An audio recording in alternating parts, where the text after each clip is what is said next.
કેમ છો વિદ્યાર્થી મિત્રો? હવે આપણે ધોરણ 12 સાયન્સમાં કેમેસ્ટ્રીમાં ચેપ્ટર નંબર 3 વિદ્યુત રસાયણ વિજ્ઞાન ખૂબ જ ઇમ્પોર્ટન્ટ ચેપ્ટર છે, પ્લસ ખૂબ જ ઇન્ટરેસ્ટિંગ ચેપ્ટર છે. મેથેમેટિકલ પ્લસ થોડું ઘણું થિયોરિટિકલ ચેપ્ટર છે. ટોટલી મોટાભાગનું પ્રેક્ટિકલી આપણા જીવન સાથે જે પણ વિદ્યુતીય ઉપકરણો હોય છે એની અંદર આપણે કોઈ પણ પ્રકારની બેટરીઝ વાપરતા હોઈએ છીએ, જેને ગુજરાતીમાં આપણે કોષ કહીએ છીએ. ફોર એક્ઝામ્પલ, ઘડિયાળની અંદર તો આપણે સેલ વાપરીએ, એક વિદ્યુત રાસાયણિક કોષ છે. ગાડીની અંદર જે બેટરી વાપરીએ એ પણ એક વિદ્યુત રાસાયણિક કોષ છે. તો આ ચેપ્ટરમાં આપણે આ જ પ્રકારના કોષો વિશે ભણવાનું છે. ચેપ્ટરનું નામ છે વિદ્યુત રસાયણ વિજ્ઞાન.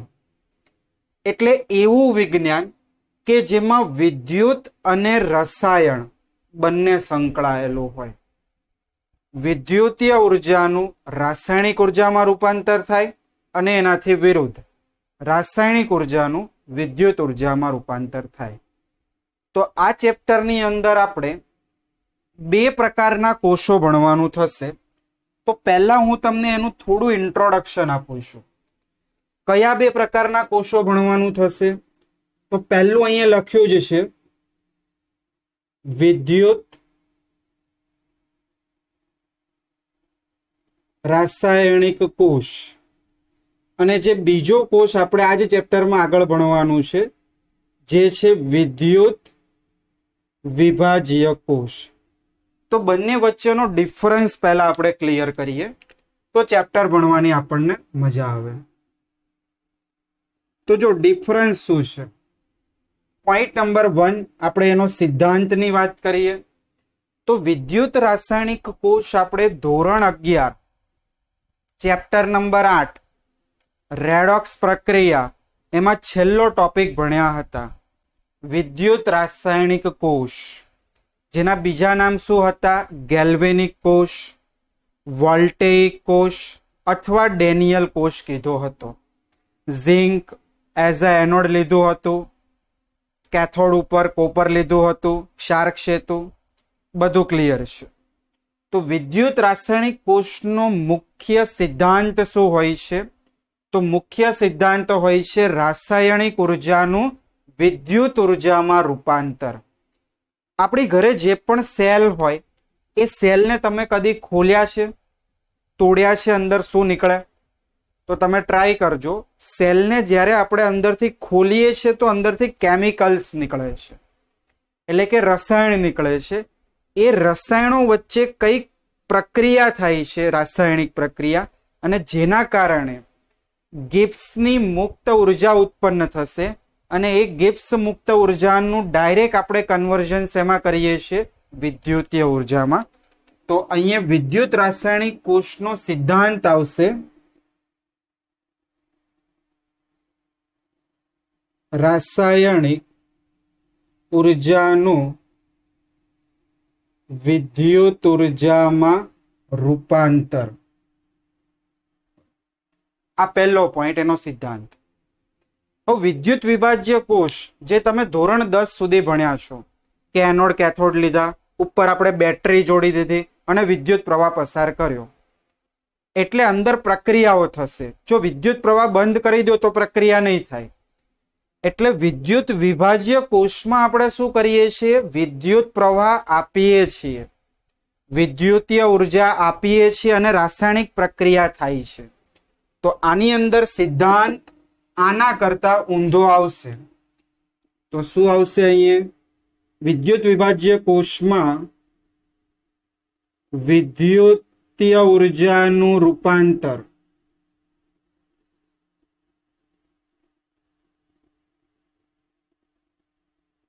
રાસાયણિક ઉર્જામાં થાય છે. ક્લિયર? આ પહેલો પોઈન્ટ. વિદ્યુત વિભાજ્યમાં શું હોય? આપણે કેમિકલ્સ બનાવીએ છીએ. એનોડ કેથોડ ઉપર અલગ અલગ વાયુ બનાવવા હોય, ધાતુ બનાવી હોય, તો આપણે વિદ્યુત ઉર્જા આપવી પડે અને પ્રક્રિયા થશે કોષની અંદર અને આપણને કેમિકલ્સ મળશે. આમાં ઊંધું હોય, આપણે કેમિકલ્સ નાખીએ અને આપણને વિદ્યુત ઉર્જા મળે. આ થયો પોઈન્ટ નંબર 1. હવે હું અહીંયા લખીશ પોઈન્ટ નંબર 2. વિદ્યુત રાસાયણિક કોષ ની અંદર થતી પ્રક્રિયા સ્વયંસ્ફુરિત હોય છે, આપમેળે થાય છે. જ્યારે અહીંયા તમારે પ્રક્રિયા કરવા માટે શું કરવું પડે છે? વિદ્યુત ઉર્જા આપવી પડે છે. તો અહીં લખી શકાય વિદ્યુત રાસાયણિક કોષમાં સ્વયંસ્ફુરિત પ્રક્રિયા થઈ વિદ્યુતીય ઉર્જા ઉત્પન્ન થાય છે. જ્યારે આની અંદર અસ્વયંસ્ફુરિત પ્રક્રિયાને થવા માટે આપણે વિદ્યુત ઉર્જા આપીએ છીએ. આમાં બીજો પોઈન્ટ આવશે, અસ્વયંસ્ફુરિત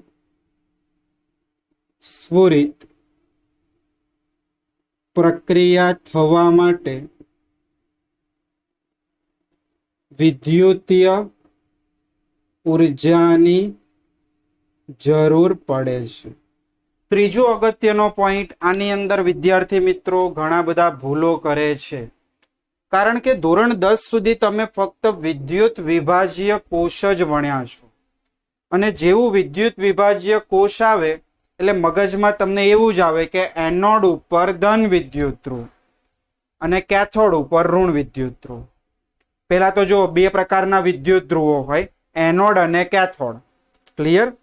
આ બંનેની અંદર બે પ્રકારના વિદ્યુત ધ્રુવો વપરાય, એક એનોડ હોય અને બીજો શું હોય? કેથોડ હોય. પણ તમે ધોરણ 10 સુધી ફક્ત વિદ્યુત વિભાજ્ય કોષ જ ભણ્યો છે એટલે ત્યાં શું આવતું હતું કે જો એનોડ હોય તો ધન વીજભારિત અને કેથોડ હોય તો ઋણ વીજભારિત. તો એ પહેલો પોઈન્ટ અહીંયા લખીએ આપણે. વિદ્યુત વિભાજ્ય કોષમાં એનોડ અહીંયા લખું છું પ્લસ એટલે ધન વીજભારિત હશે, કેથોડ અહીંયા લખું છું ઋણ. ચલો હવે રેડોક્સ પ્રક્રિયા થોડી યાદ કરો 11મા ધોરણની. એનોડ ઉપર કઈ પ્રક્રિયા થશે? ઓક્સિડેશન. અને કેથોડ ઉપર રિડક્શન. મેં શોર્ટકટ આપ્યું હતું કેરી. કેથોડ ઉપર રિડક્શન જ થાય ઓલવેઝ. એ વિદ્યુત વિભાજ્ય કોષ હોય કે વિદ્યુત રાસાયણિક કોષ હોય, કેથોડ ઉપર ઓલવેઝ કઈ પ્રક્રિયા થશે? રિડક્શન. અને એનોડ ઉપર ઓલવેઝ કઈ પ્રક્રિયા થશે? ઓક્સિડેશન. હવે રિડક્શન અને ઓક્સિડેશનની વ્યાખ્યાઓ દરેકે યાદ કરવી ધોરણ 11ની. ઓક્સિડેશન એટલે ઇલેક્ટ્રોન ગુમાવવો, રિડક્શન એટલે ઇલેક્ટ્રોન મેળવવો. બીજી વ્યાખ્યા, ઓક્સિડેશન પ્રક્રિયામાં ઓક્સિડેશન આંકમાં વધારો થાય છે, રિડક્શન પ્રક્રિયામાં ઓક્સિડેશન આંકમાં ઘટાડો થાય છે. આ બે વ્યાખ્યા દરેકને મોઢે હોવી જોઈએ. તો આ વાત કરી આપણે વિદ્યુત વિભાજ્ય કોષમાં એનોડ અને કેથોડ ધન વીજભારિત અને ઋણ વીજભારિત હોય છે. એનોડ પર ઓક્સિડેશન પ્રક્રિયા, કેથોડ પર રિડક્શન પ્રક્રિયા જોવા મળે છે. હવે અહીંયા વાત આવે છે વિદ્યુત રાસાયણિક કોષમાં શું હોય? આનાથી ઊંધું હોય છે. આ વીજભાર જ ઊંધા હોય છે. પ્રક્રિયા તો મેં તમને કીધું કોઈ પણ જગ્યાએ કોઈ પણ કોષ હોય એનોડ ઉપર ઓક્સિડેશન જ થશે અને કેથોડ ઉપર રિડક્શન જ થશે. તો હવે અહીંયા લખીએ વિદ્યુત રાસાયણિક કોષમાં એનોડ એ ઋણ વીજભારિત હોય છે. હવે આનું કારણ આજે જ આપણે સમજવાનું છે. અહીંયા આગળ પ્રયોગ કરીશું એટલે ખ્યાલ આવશે. એનોડ ઋણ વીજભારિત હોય છે અને કેથોડ એ ધન વીજભારિત હોય છે. હવે એનોડ ઉપર કઈ પ્રક્રિયા થશે? પ્રક્રિયા તો સેમ જ હશે, ઓક્સિડેશન અને રિડક્શન.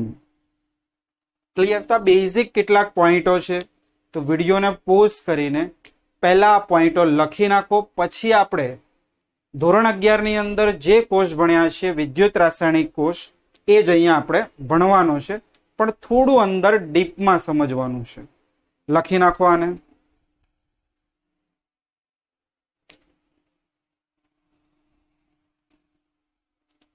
ચલો હવે આપણે શરૂ કરીએ છીએ વિદ્યુત રાસાયણિક કોષ. તો જો વિદ્યુત રાસાયણિક કોષ બે અર્ધકોષોનું બનેલું હોય છે. એક એનોડ હોય છે અને બીજું કેથોડ હોય છે. હવે અહીંયા વિદ્યુત રાસાયણિક કોષ જે છે એ આપણે કયો ભણવાનો છે એ પણ અહીંયા જણાવી દઉં. ડેનિયલ કોષ. તો ડેનિયલ આવે એટલે એનોડ ઉપર શું આવે? ઝિંક ધાતુ જ લેવી પડે, અને કેથોડ ઉપર શું લેવું પડે? કોપર જ લેવું પડે.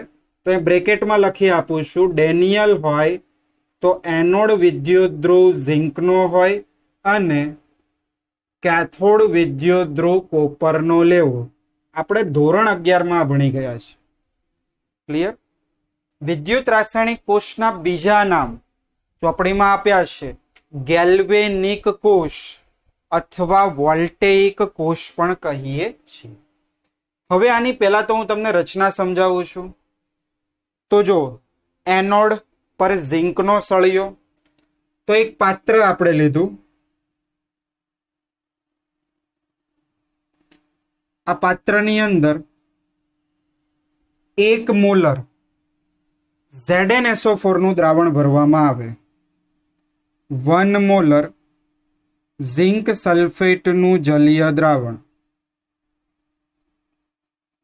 અને તેના અંદર આપણે ઝિંક ધાતુનો સળિયો ડુબાડીએ છીએ. આમાં ડુબાડ્યો આપણે ઝિંક ધાતુનો સળિયો.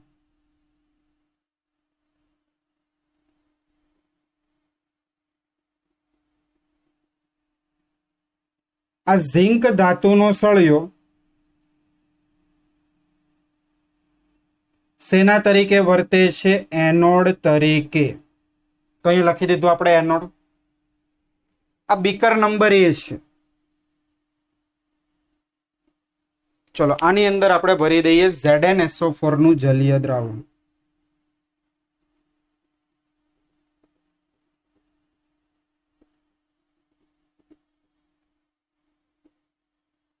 ક્લિયર? હવે જો હવે બીજું બીકર આપણે બીકર નંબર બી રાખીએ.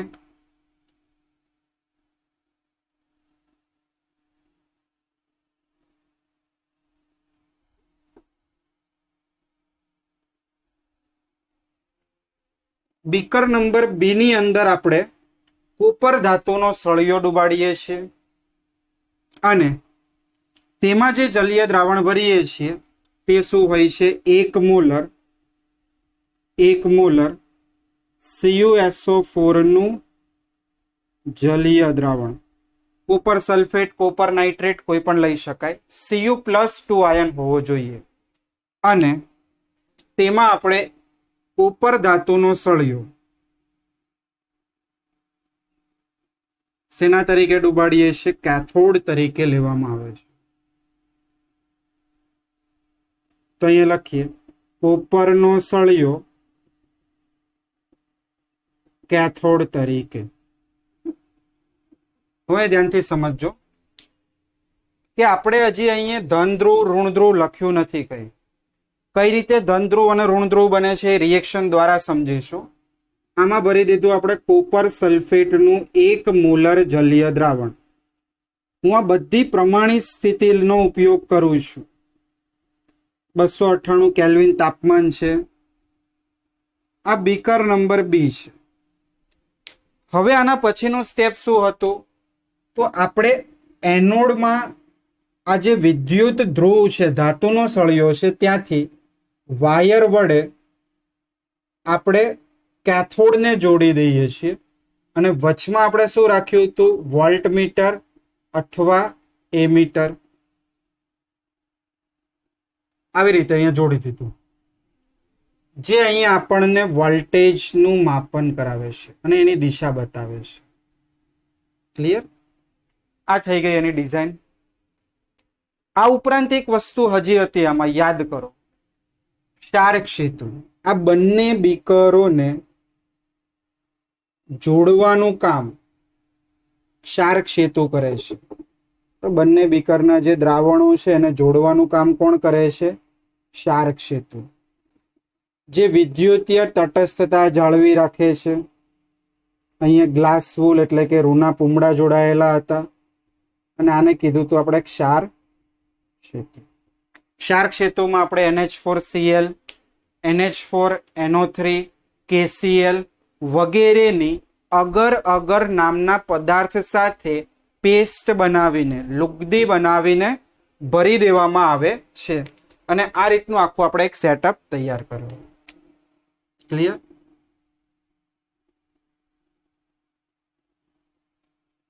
હવે અહીંયા રિએક્શન શું થાય છે સમજી લો. આખું બંધારણ અહીંયા પૂરું થયું. હવે જેવું તમે આ બંને વાયર એને જોડો છો વિદ્યુત ધ્રુવને, એવું તરત જ અંદર રાસાયણિક પ્રક્રિયા થશે. તો હું અહીંયા લખું છું અંદર જોવા મળતી રાસાયણિક પ્રક્રિયા.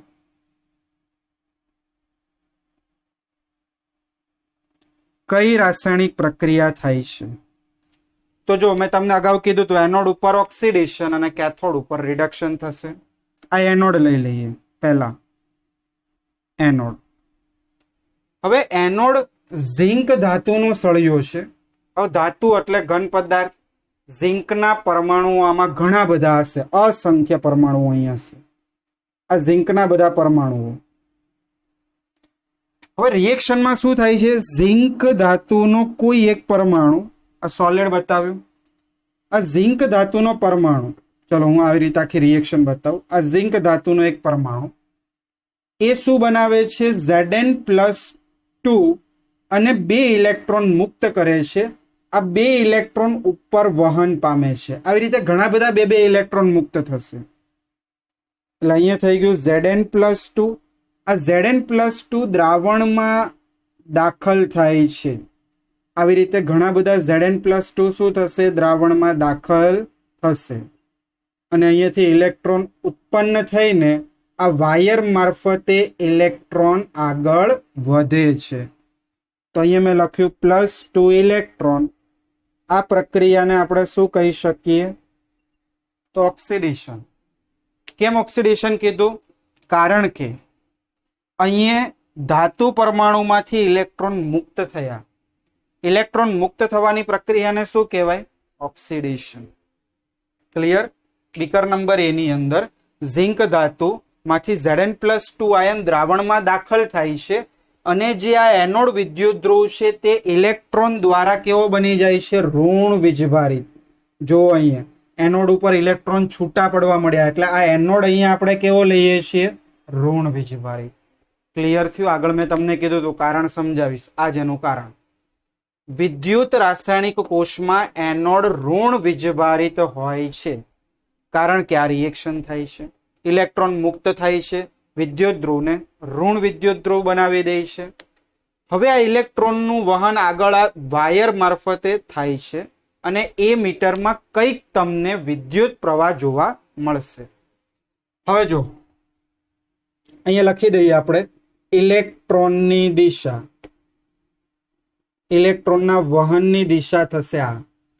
શું કહેવાય? એનોડ થી કેથોડ તરફ થાય છે.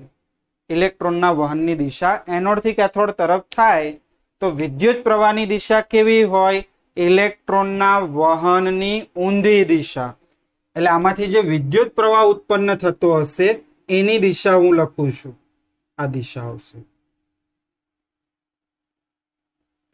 વિદ્યુત પ્રવાહની દિશા કેથોડ થી એનોડ થાય છે, અથવા તમે કહી શકો ધન ધ્રુવ થી ઋણ ધ્રુવ તરફ થાય છે. આ ઋણ હોય તો હવે કેથોડ કેવો આવશે? ધન ધ્રુવ. કેમ ધન ધ્રુવ? એનું કારણ આ ઇલેક્ટ્રોન આગળ આવશે આવી રીતે. હવે ઇલેક્ટ્રોન અહીંયા આવ્યા તો એનું કંઈક કારણ તો હશે. તો એનું કારણ શું હોય છે? દ્રાવણમાં રહેલા Cu+2 આયનો. Cu+2 આયન આ વિદ્યુત ધ્રુવની સપાટી ઉપર આવે છે અને ઉપરથી વાયરમાંથી ઇલેક્ટ્રોન પણ આવે છે. હવે અહીંયા 2 ઇલેક્ટ્રોન અને Cu+2 વચ્ચે પ્રક્રિયા થઈને આ ધાતુના સળિયા ઉપર કોપર ધાતુ જમા થશે એટલે હું કેથોડ ઉપર થનારી રિએક્શન અહીંયા લખી શકું. કેથોડ પર શું થયું? દ્રાવણમાંથી કોપર +2 આયન આવ્યા, ઉપર વાયરમાંથી ઇલેક્ટ્રોન્સ આવ્યા અને કોપર સોલિડ બનાવ્યું. હવે અહીંયા પ્રક્રિયા દરમિયાન ઇલેક્ટ્રોન સ્વીકાર્યા માટે આ પ્રક્રિયાને શું કહીશું? રિડક્શન પ્રક્રિયા. ધોરણ 11 ની જ પ્રક્રિયા છે.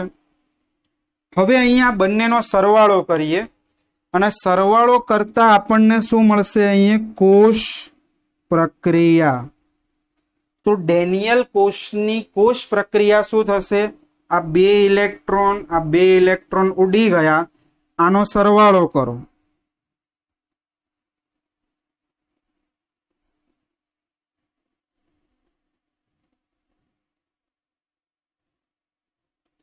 તો આનો સરવાળો કર્યો તો આ બધી સ્પીસીસ લખી દીધી અને આ થઈ ગઈ ડેનિયલ માટેની કોષ પ્રક્રિયા. ક્લિયર? હવે બધું જ્યારે થાય છે ત્યારે આ જે એ મીટર છે એ મીટરમાં તમને કેટલો વિદ્યુત પ્રવાહ ઉત્પન્ન થાય છે? તો જ્યારે તમે ઝિંક અને કોપર ધાતુનો ઉપયોગ કરો છો ત્યારે એ મીટરમાં જોવા મળતું અવલોકન 1.1 વોલ્ટ છે. તો એક એમસીક્યુ કે ડેનિયલ કોષ જ્યારે પ્રમાણિત સ્થિતિમાં હોય એટલે કે બંનેમાં 1 મોલર સાંદ્રતા ધરાવતું દ્રાવણ હોય ત્યારે ડેનિયલ કોષમાં કેટલો વોલ્ટેજ ઉત્પન્ન થાય? તો જવાબ આવશે 1.1 વોલ્ટ. કઈ રીતે ઉત્પન્ન થાય છે બધું ધીમે ધીમે આગળ ખ્યાલ આવશે. આ બંનેનો જે પોટેન્શિયલ હોય એ પોટેન્શિયલનો તફાવત જ અહીંયા છે પોષ પોટેન્શિયલ. પોષ પોટેન્શિયલ બંને વિદ્યુત ધ્રુવના પોટેન્શિયલનો તફાવત છે. ક્લિયર? તો પહેલા બેઝિક આપણને એટલો ખ્યાલ હોવો જોઈએ. હવે જો ચોપડીમાં તમને આ આકૃતિની નીચે 3 બીજી આકૃતિ નાની આપી છે, જેમાં આપણે હવે શું કરીએ છીએ કે આ જ પ્રયોગની અંદર આપણે બાહ્ય પરિપથ દ્વારા EMF લાગુ પાડવામાં આવે એટલે કે આપણે એક્સટર્નલ વોલ્ટેજ આપીએ છીએ, બહારથી એક બેટરીનું જોડાણ કરીએ છીએ અને 3 આકૃતિ તમને આપેલી છે. તો ધ્યાનથી સમજજો. જો 3 આકૃતિ તમારે ચોપડીમાંથી જોવાની છે. હું એના મુદ્દાઓ અહીંયા લખીશ. આકૃતિ હું આનો આજ ઉપયોગ કરીશ. આ જ આકૃતિ છે. તમે શું કરો છો? હવે ડેનિયલ કોષને બાહ્ય EMF સાથે જોડી વોલ્ટેજમાં વધારો કરીએ છીએ. એટલે શરૂઆતમાં આપણે વોલ્ટેજ શું કરીએ છીએ? 1.1 કરતા ઓછું રાખીએ છીએ. એટલે પહેલી એ આકૃતિ E external less than 1.1 volt. સાંભળજો, આ રીતની આકૃતિ છે. હું તમને આકૃતિ પણ થોડી બતાવી દઉં. આ બે બીકરમાં તમે એનોડ અને કેથોડ અહીંયા તમે જોડી દીધું એમીટર. આ આપણી પાસે છે ક્ષાર સેતુ અને આની અંદર તમે દ્રાવણ ભર્યું.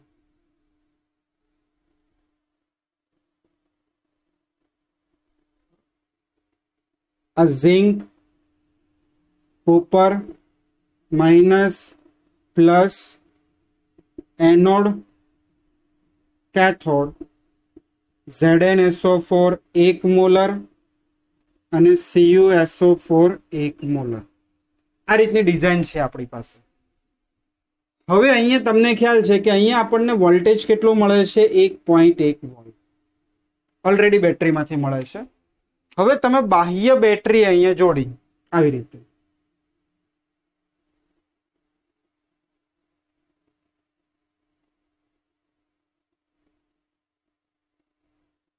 એક વાયર અહીંયાથી કાઢ્યો, એક વાયર ડાયરેક્ટ અહીંયા જોડી દીધો આને. આ વાયરથી આપણે વોલ્ટેજ સેટ કરીએ છીએ. શરૂઆતમાં વોલ્ટેજ મેં કેટલો રાખ્યો છે? 1.1 વોલ્ટ જેટલો, એટલે અહીંયા રાખ્યું છે. પછી ધીમે ધીમે આ વાયર આપણે ડાબી બાજુ ખસેડીશું, એટલે બેટરી જે છે એ બેટરીનું વોલ્ટેજ આપણે વધારીએ છીએ.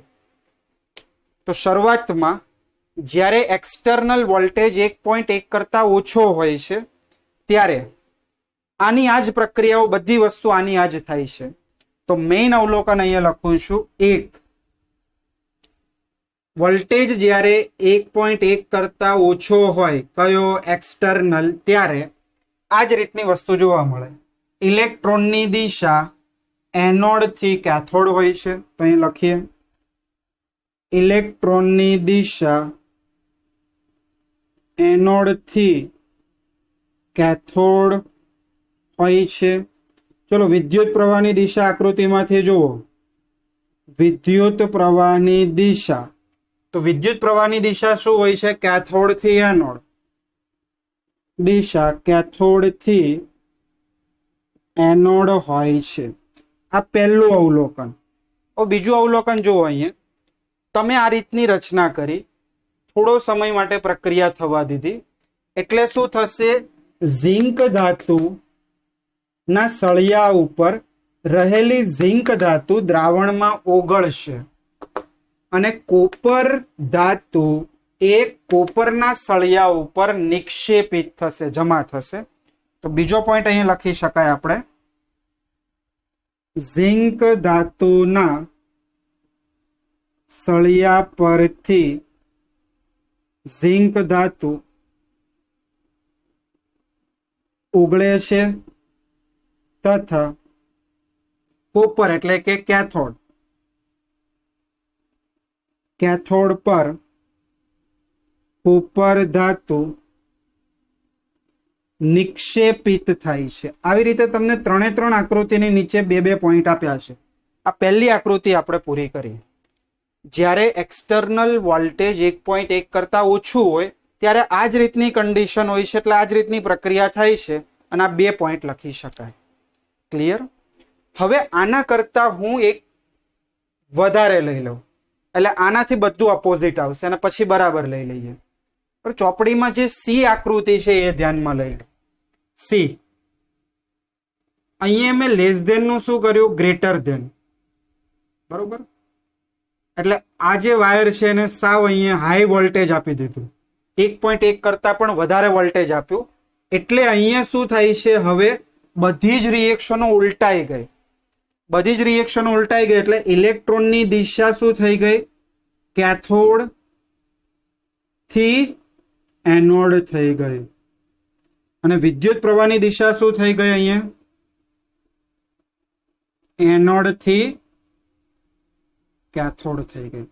અને જ્યારે તમે એક્સટર્નલ વોલ્ટેજ 1.1 કરતા વધાર્યું ત્યારે આ જે કોષ છે એ શેના તરીકે કાર્ય કરે છે? વિદ્યુત વિભાજીય કોષ બની ગયું. ક્લિયર? 1.1 કરતા ઓછું વોલ્ટેજ હોય ત્યારે વિદ્યુત રાસાયણિક કોષ તરીકે કાર્ય કરે છે, પણ જ્યારે બાહ્ય વોલ્ટેજ 1.1 કરતા વધાર્યું ત્યારે રિએક્શનો ઉલટાઈ ગઈ બધી, અને આ જે કોષ છે વિદ્યુત વિભાજીય કોષ બને છે. ઇલેક્ટ્રોનની દિશા હવે કેથોડ થી એનોડ હોય છે અને વિદ્યુત પ્રવાહની દિશા એનોડ થી કેથોડ હોય છે. ઝિંક ધાતુના સળિયા પરથી ઝિંક ધાતુ ઓગળે છે એવું નહીં આવે. ઝિંક ધાતુના સળિયા પર ઝિંક ધાતુ શું થશે? નિક્ષેપિત થાય છે અને કોપરના સળિયા પરથી કોપર ધાતુ દ્રાવણમાં ઓગળે છે. કોપર પરથી કોપર ધાતુ દ્રાવણમાં ઓગળે છે. જો આ આકૃતિમાં તમને ત્રીજી આકૃતિ જે આપી છે ચોપડીમાં, એમાં નીચે આ 2 પોઈન્ટ આપ્યા છે. હવે આપણે બી આકૃતિ લઈએ. જો હું તમને બતાવું છું, આ બંને વાત કરી, આ એ, આ સી. હવે વાત આવે છે બી આકૃતિની. તો બી આકૃતિની અંદર આપણે એક્ઝેક્ટલી શું કરીએ છીએ? બેલેન્સમાં લાવી દઈએ છીએ. એટલે કે આપણે રાઈટ શું કરીએ છીએ 1.1 વોલ્ટેજ EMF એપ્લાય કર્યું 1.1 વોલ્ટ. આ રીતની રિએક્શન, આ રીતનું સેલ. ત્યારે આ કોષની અંદર એ વિદ્યુત વિભાજ્ય તરીકે પણ વર્તતો નથી, વિદ્યુત રાસાયણિક તરીકે પણ વર્તતો નથી, સ્ટેડી કોષ થઈ જાય છે, જેમાં ઇલેક્ટ્રોન કે વિદ્યુત પ્રવાહનું વહન થતું નથી. પહેલો પોઈન્ટ, ઇલેક્ટ્રોન કે વિદ્યુત પ્રવાહનું વહન થતું નથી. અને બીજો પોઈન્ટ એ આવશે તમારે કે કોઈ જ રાસાયણિક પ્રક્રિયા થતી નથી, એટલે કોઈ ધાતુ ઓગળતી નથી અને કોઈ ધાતુ પર નિક્ષેપિત થતું નથી. રાસાયણિક પ્રક્રિયા થતી નથી. ક્લિયર? તો મિત્રો આ એક પેજ આખું અહીંયા પૂરું થાય છે. ધ્યાનથી એક એક પોઈન્ટ અહીંયા સમજવાના છે. બરોબર? હવે આપણે એટલો પહેલા લખી નાખો, પછી આપણે ગેલ્વેનિક કોષો ભણીશું.